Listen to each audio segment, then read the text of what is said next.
tous les méchants pulmonaires gauche. Et là, par endroit, on voit ces aspects qui reflètent que les branches sont épargnées. Il n'y a pas un comblement bronchique. C'est ce qu'on appelle le bronchogramme aérique. Et pour le syndrome alvéolaire, donc exactement, l'alvéologramme, le bronchogramme, ce sont des éléments du syndrome alvéolaire. C'est quoi un syndrome alvéolaire? Donc, ce syndrome alvéolaire traduit une atteinte des espaces aériens distaux au cœur du lobule pulmonaire secondaire. Lors de la leçon précédente, je vous ai montré l'anatomie de lobule secondaire qui a la forme d'une structure pyramidale et ou parallélépipède avec les parois qui sont tapissées par l'interstitium où nous avons les lymphatiques et les vénules et le centre qui est drainé par une bronchiole et une artère. Et au sein de ce lobule secondaire, nous avons les acidies. Donc ici, les alvéoles sont comblés selon les cas. Il peut s'agir d'un comblement qui est secondaire à, en fait, à un processus tumoral ou parfois à la présence de liquide et ou à la présence de substances amorphes. Donc, la condensation sur le plan radiologique va regrouper l'ensemble des signes radiologiques consécutifs à la disparition de l'air contenu normalement dans les alvéoles pulmonaires. Donc, sur le plan radiologique, ce syndrome alvéolaire présente à décrire un ou plusieurs signes.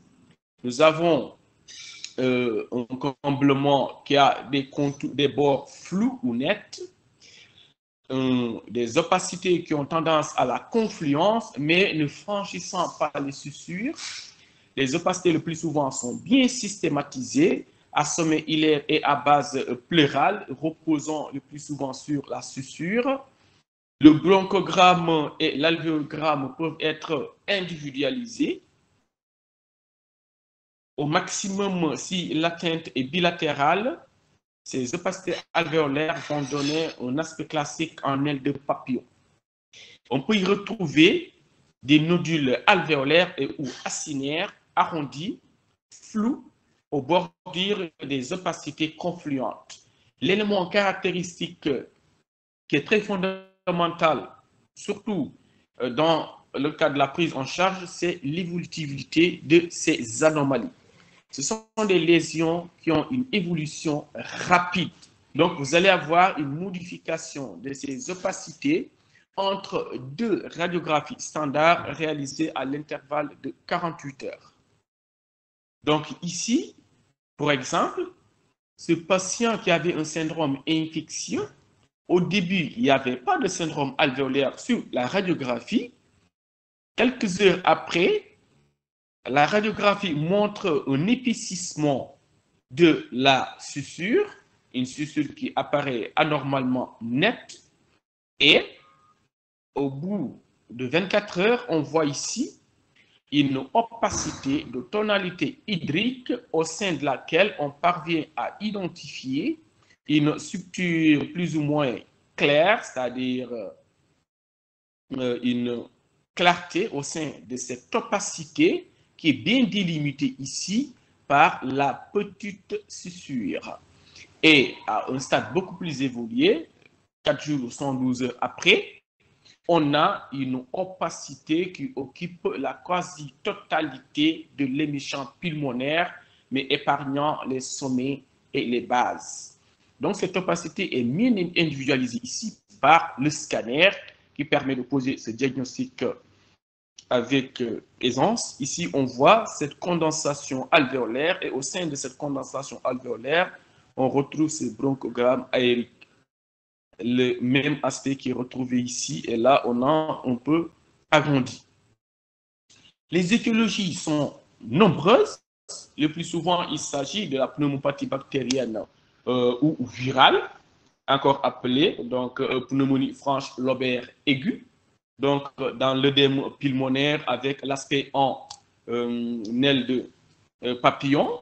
un infarctus pulmonaire, un cancer bronchiolo-alvéolaire, le plus souvent qui peut mimer un foyer de pneumonie. Donc ça, c'est l'évolution qui va permettre aussi de faire le diagnostic rétrospectif, parce que au cours de l'évolution, donc malgré une antibiothérapie bien adaptée, donc la lésion ou bien le foyer alvéolaire vraiment n'évolue plus. Donc on a un foyer qui est stationnaire, et dans le cadre aussi des lymphomes à localisation pulmonaire. Les hémorragies pulmonaires aussi, au début, la lésion élémentaire des hémorragies pulmonaires, il s'agit de la condensation alvéolaire, qui va commencer d'abord par un aspect de verre dépoli, et au fur et à mesure que l'hémorragie s'intensifie, vous allez avoir un comblement total de ces alvéoles. Quant au syndrome interstitiel, il s'oppose point par point au syndrome alvéolaire. Il s'agit d'une atteinte pathologique de l'un ou de plusieurs compartiments du tissu interstitiel pulmonaire. Il faudra rappeler ici qu'il y a en fait trois topographies. Il y a un secteur axial, un secteur périphérique, un secteur mixte. Donc, il s'agit de l'atteinte du tissu de soutien, des fibres nerveuses, des capillaires veineux et ou artériels, et éventuellement des lymphatiques. Donc ici, nous avons le secteur qui est axial, qui s'étend en fait, c'est le secteur péribroncovasculaire qui va aller jusqu'au niveau centrolobulaire. Nous avons le secteur périphérique et un secteur qui est mixte, qui est périphérique et ou central.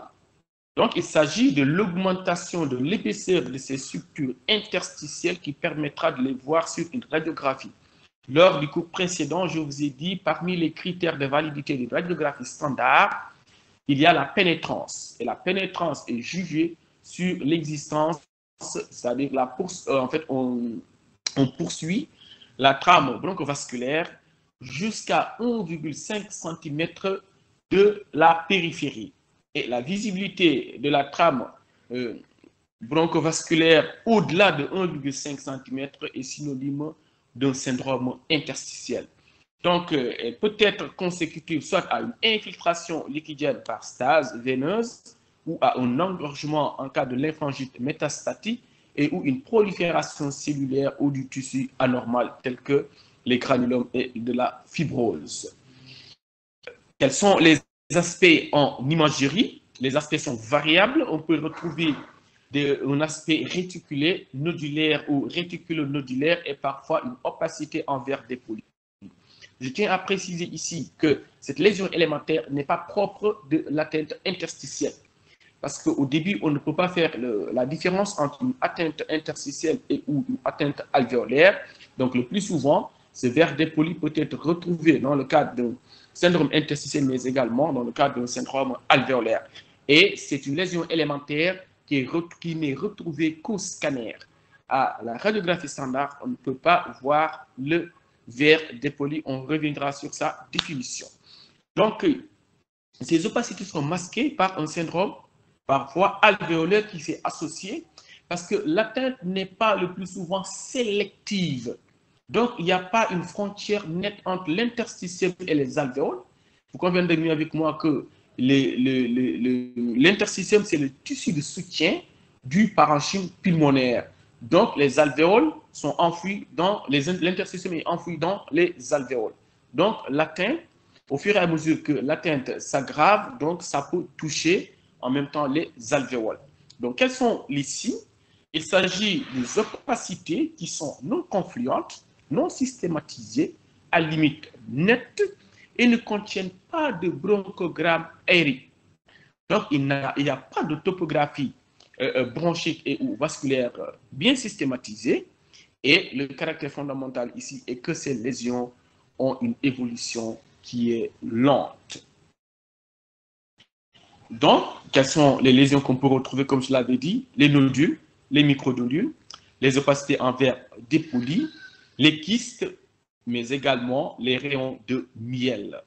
Donc ici, vous voyez une distorsion anatomique avec un aspect en rayon de miel grossier. Et là, nous avons ici une bronchiole qui est visible. on a un épaississement